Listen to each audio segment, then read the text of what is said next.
శ్రీ గురుభ్యో నమ. శ్రీ మహాగణాధిపతయే నమ. శ్రీ సరస్వతి నమ. భక్తులారా, వ్యాస ప్రోక్త మహాభారత ఇతిహాసం యథాతథంగా చెప్పుకున్నాం. ప్రతి శ్లోకం దాని అర్థం. ఇందులో భాగంగా నిన్నటి వరకు ఆది సభ, అరణ్య, విరాట, ఉద్యోగ, భీష్మ, ద్రోణ, కర్ణ, శల్య, సౌప్తిక స్త్రీ పర్వాలనే 11 పర్వాలు పూర్తి చేశాం. 12వ శాంతి పర్వంలో కూడా 35 అధ్యాయాలు పూర్తి చేసి 36వ అధ్యాయంలోని 17వ శ్లోకం వరకు చెప్పుకున్నాం. ఈ రోజున 18 నుండి కొనసాగిద్దాం. కొనసాగించే ముందు వ్యాస భగవాను ప్రార్థన చేసుకుందాం. వ్యాసాయ విష్ణు రూపాయ వ్యాస రూపాయ విష్ణవే నమో వై బ్రహ్మనిజయే వశిష్ఠాయ నమో నమః.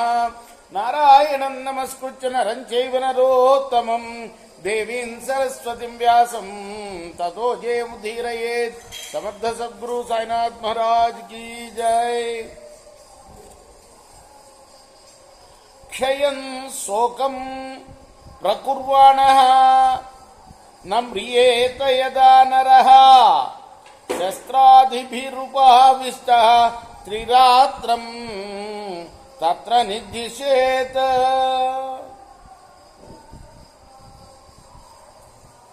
శోకం పోవటానికి ఆయుధాలతో గాయాలు చేసుకొని ఒకవేళ మరణించకపోతే అతడు 3 రాత్రులు ఉపవసించాలి. జాతిశ్రేణ్యధివాసానాం కులధర్మాంశ సర్వతః వర్జయంతి చ ఏ ధర్మం తేషాం ధర్మో న వజ్యతే. జాతి ధర్మాల్ని, ఆశ్రమ ధర్మాల్ని, జన్మస్థల ధర్మాల్ని, కుల ధర్మాల్ని విడిచే వాళ్ళకి ప్రాయశ్చితమే లేదు. వారి దోషం అనేది నశింపదు. దశవా వేద శాస్త్రజ్ఞ త్రయో వా ధర్మ పాఠక యద్భూయు కార్య ఉత్పన్నే న ధర్మో ధర్మ సంశయే. ప్రాయశ్చిత దోషం ఏర్పడితే, అప్పుడు ధర్మ సందేహం కలిగితే వేదశాస్త్రజ్ఞులు 10 మంది గాని, ధర్మ పాఠకులు 3 గాని చెప్పిందే ధర్మం అవుతుంది. అనడ్వాన్ వృత్తికా చైవ తథా క్షుద్ర పిపీలిక శ్లేష్మాతకస్తథా విప్రై అభక్ష విషమేవ చ. ఎద్దు, మట్టి, చిన్న చిన్న చీమలు, శ్లేష్మాతకము అనేవి విప్రులు తినరానివి. అది విషంతో సమానం. అభక్ష బ్రాహ్మణైర్ మత్స్యశల్కైర్యే వై వివర్జిత చతుష్పాత్ కచ్చ పాదస్య పాదన్యః మండూక జలజాశ్చయే. బ్రాహ్మణులు చేపల్ని, జంతువుల్ని, తాబేలును, కప్పలను, వీటిని, అంతేకాక నీటిలో పుట్టిన వాటిని తినకూడదు. భాసాహంస సువర్ణాశ్చ సుపర్ణాశ్చ చక్రవాక ప్లవాభక కాకో మద్గుశ్చ గృద్ధస్య శానో లోకస్తథైవ చ క్రవ్యాథా దంష్ణ సర్వే చతుష్పాద్ పక్షిణశ్చయే ఏషాం చోభహితో దంత చతుర్దంష్ట్రాశ్చ సర్వశః. తాబందులు, హంసలు, గద్దలు, చక్రవాకాలు, నీటి కాకులు, కొంగలు, కాకులు, నీటి పక్షి, గృధ్రము, డేగ, గుడ్లగూబ అనే వాడిని బ్రాహ్మణులు తినరాదు. క్రూర మృగాలు, కోరలుండే మృగాలు, 4 కాళ్ళుండే జంతువులు, పక్షులు, 2 వైపులా దంతాలుండే జంతువులు, 4 దంతాల జంతువులు, వీటిని కూడా ఎన్నడూ తినకూడదు. ఏడకాశ్వఖరో శ్రీనాం సూతికానాం గవామపి మానుషీనాం మృగీనాం చ నపిబేద్ బ్రహ్మణ ప్రియపయః. మేకలు, గుర్రాలు, గాడిదలు, ఒంటెలు, అప్పుడే ఈయన గోవులు, మానవ స్త్రీలు, మృగాలు, వీటి పాలను బ్రాహ్మణుడు తాగకూడదు.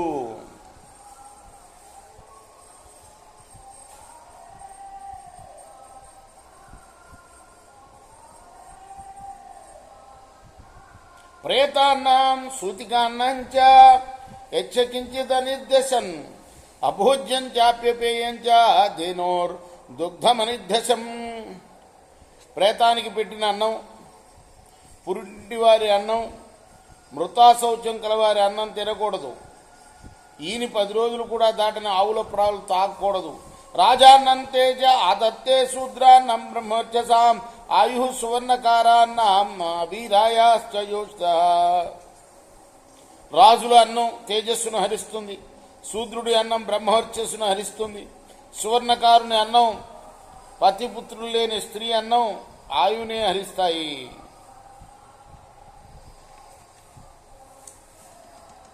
విష్టావార్ధుషకస్యాన్నం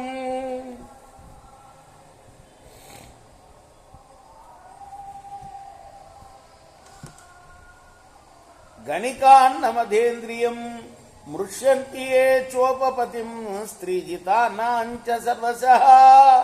అధర్మ వడ్డీలు తీసుకునే వారి అన్నం మలమే.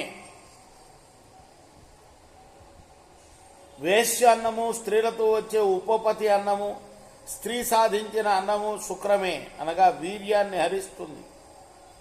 దీక్షితస్య కదర్యస్య క్రతువిక్రయకస్య చ తక్షశ్చార్మావకర్తుస్య పుంశాల్య రజకస్య చ చికిత్సకస్య చాన్నం అభోజన్ రక్షణస్తదా.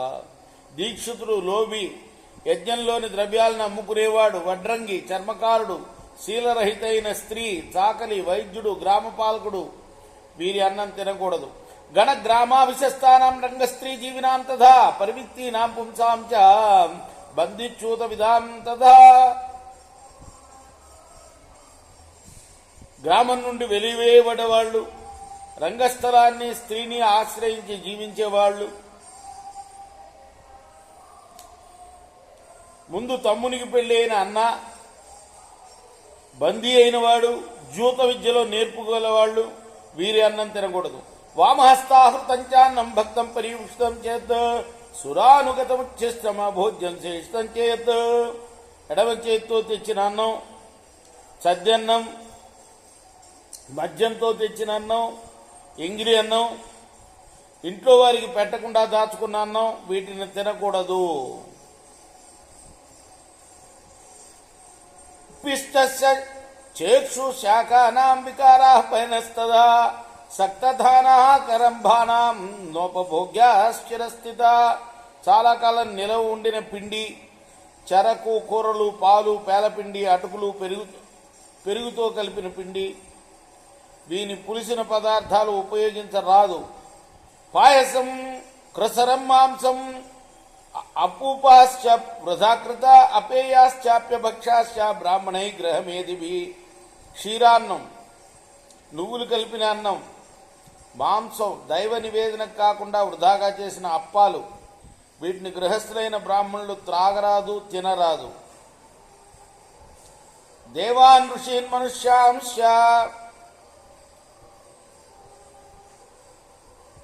పితృన్ వృక్షాశ్చ దేవత పూజేత్వా తతః పశ్చాత్ గృహస్థో భోక్తుమర్హతి.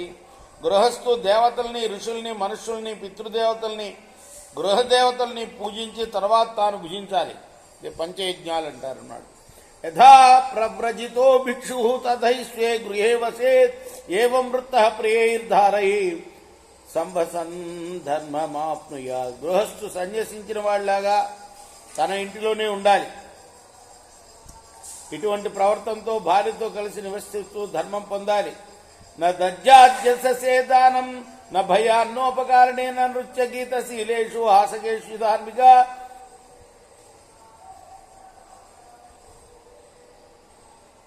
న మత్తే చైవ నోన్మత్తే నస్తేన చ కుత్సకే న వాగ్హీనే వివర్ణే వా నాంగహీనే న వామనే న దుర్జనే దోష్కిలే వా ప్రతైర్యో వాన సంస్కృత న శ్రోత్యమృతే దానం బ్రాహ్మణే బ్రహ్మోజ్యతే. కీర్తి కోసం గాని, భయం వల్ల గాని దానం చేయకూడదు. ఉపకారం చేసిన వారికి గాని, ఆటపాటలాడే వినోదకారులకు గాని,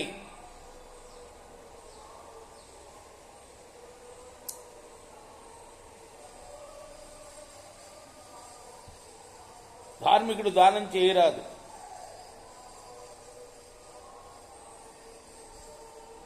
మత్తుడు, పిచ్చివాడు, దొంగ, నిందించేవాడు, మాటలు రానివాడు, పాలిపోయినవాడు, అంగవికలుడు, మరుగుజ్జు, దుర్జనుడు, దుష్కులంలో పుట్టినవాడు, వ్రతాల్లో పడనివాడు, వేదం విడిచిన బ్రాహ్మణుడు వీరికి దానం చేయకూడదు. అసమ్యక్ దత్తం అసమ్యక్ ప్రతిగ్రహ ఉభయం సాధనార్థాయ ధాతురా ధాతురేవజ. చక్కని విధితో ధర్మబద్ధంగా చేయని దానం, ప్రతిగ్రహం రెండు దాతకు ప్రతిగ్రహీతకు అర్థాన్ని కలిగిస్తాయి. యథా ఖజరమాలంబ్య శిలాం వాప్యన్నవంతరం మధ్యేత మధ్యతస్తద్వత్ దాతాయశ్చ ప్రతిగృహే. చండ్రకర్రను రాతిను మునిగిపోయే మరొకరిను పట్టుకొని సముద్రం దాటుతున్న వాళ్ళలాగా ఆ దాత ప్రతిగ్రహీత కూడా మునిగిపోతారు. కాష్టరైర్ధైర్యధావహ్ని ఉపస్థీర్ణో నదీప్యతే తపస్వాధ్యాయ చారిత్రై ఏవం హిన ప్రతిగ్రహి. తడికట్టెలకు అంటించిన నిప్పు మండనట్లు తపస్సు వేదాధ్యయనం శీలం లేని ప్రతిగ్రహీత రాణించడు. కపాలే ద్వదాపహసు స్వధృతౌ చ యథాపయ ఆశ్రమస్థాన దోషేన వృత్తహీనే తదాశ్రుతం. పుర్రెలోని నీరు కుక్కతోరు తిత్తిలోని పాలు స్థానదోషం చేత చెడినట్లు సత్ప్రవర్తన లేని వాడి విద్య కూడా చెడిపోతుంది. నిర్మంత్రో నిర్వత్రో యః స్యాత్ అశాస్త్రాజ్ఞో అనసూయక అనుక్రోశాత్ ప్రదాతవ్యం హీనేష్వ వ్రతికేషు చ. వేదమంత్రాలు రాకపోయినా, వేద మార్గం నుండి తప్పుకున్నా, శాస్త్రజ్ఞానం లేకపోయినా అసూయ లేని వానికి, హీనుడికి, వ్రతాలు చేయని వాడికి దయతో దానం చేయవచ్చు. నవైదేయమనుక్రోధాత్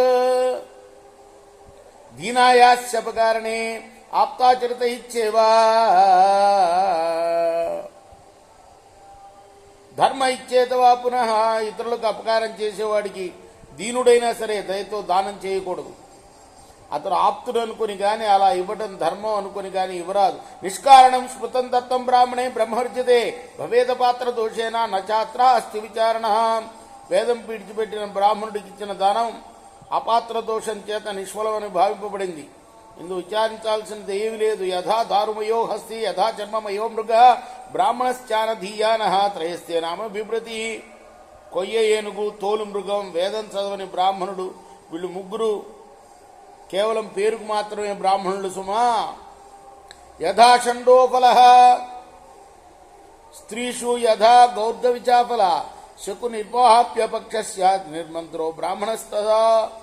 స్త్రీలయందు నిశ్వలుడైన నపుంసకుడు, ఆవునందు సంతాన ఫలం లేని ఆబోతు, రెక్కల్లేని పక్షి ఎటువో నిర్మంత్రుడైన బ్రాహ్మణుడు కూడా అట్టివాడే.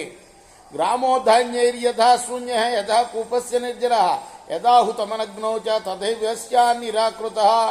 ధాన్యం లేని గ్రామం, నీరు లేని నుయ్యి, అగ్నిలో పడిన హోమద్రవ్యం, పడని హోమద్రవ్యం ఇవన్నీ ఎటువంటివో మూర్ఖుడికి చేసిన దానం కూడా అటువంటిదే.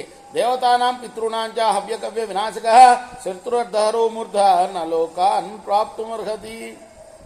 దేవతల యొక్క, పితృదేవతల యొక్క హవ్య కవ్యాలు నాశనం చేసేవాడు, శత్రు ధనం హరించేవాడు, మూర్ఖుడు ఉత్తమ లోకాలు పొందలేరు. ఏతత్తేకద్దం సర్వా యథావృత్తం యుధిష్ఠిరా సమాసేన మహజ్యేతత్ శ్రోతవ్యం భరతర్షభ. ఇదంతా ధర్మజుడు అడిగిన ప్రశ్నకి సమాధానంగా ఏవి తినవచ్చు, ఏవి తినకూడదు, అలానే మరి ఎవరు దానం పుచ్చుకోవచ్చు, ఎవరో దానం ఇవ్వచ్చు, ఎవరికి దానం ఇవ్వాలి, ఈ ప్రశ్నలన్నీ అడిగాడు ధర్మజుడు. ఓ ధర్మజ, వ్యాసులు వారు చెప్తున్నారు, ఉన్నది ఉన్నట్టుగా సంగ్రహంగా నీకు అంతా చెప్పానయ్యా. ఇది చాలా గొప్పది, అంతేకాదు ఎంతో శ్రావ్యమైన కథ కూడాను. ఇది శ్రీ మహాభారతే శాంతి పర్వని రాజధర్మానుశాసన పర్వని వ్యాసవాక్యే షట్త్రింశోధ్యాయ. ఇది వ్యాస మహర్షి రచించిన మహాభారత ఇతిహాసంలోని శాంతి పర్వంలోని 36వ అధ్యాయం. రేపు 37వ అధ్యాయం చెప్పుకుందాం. కృష్ణార్పణమస్తు. సాయి కృష్ణార్పణమస్తు. స్వస్తి ప్రజాభ్య పరిపాలయంతాం న్యాయేన మార్గేణ మహిమహీష. గోబ్రాహ్మణేభ్య శృణుస్త్రిచన్ లోకాః సమస్తాః సుఖినో భవంతు.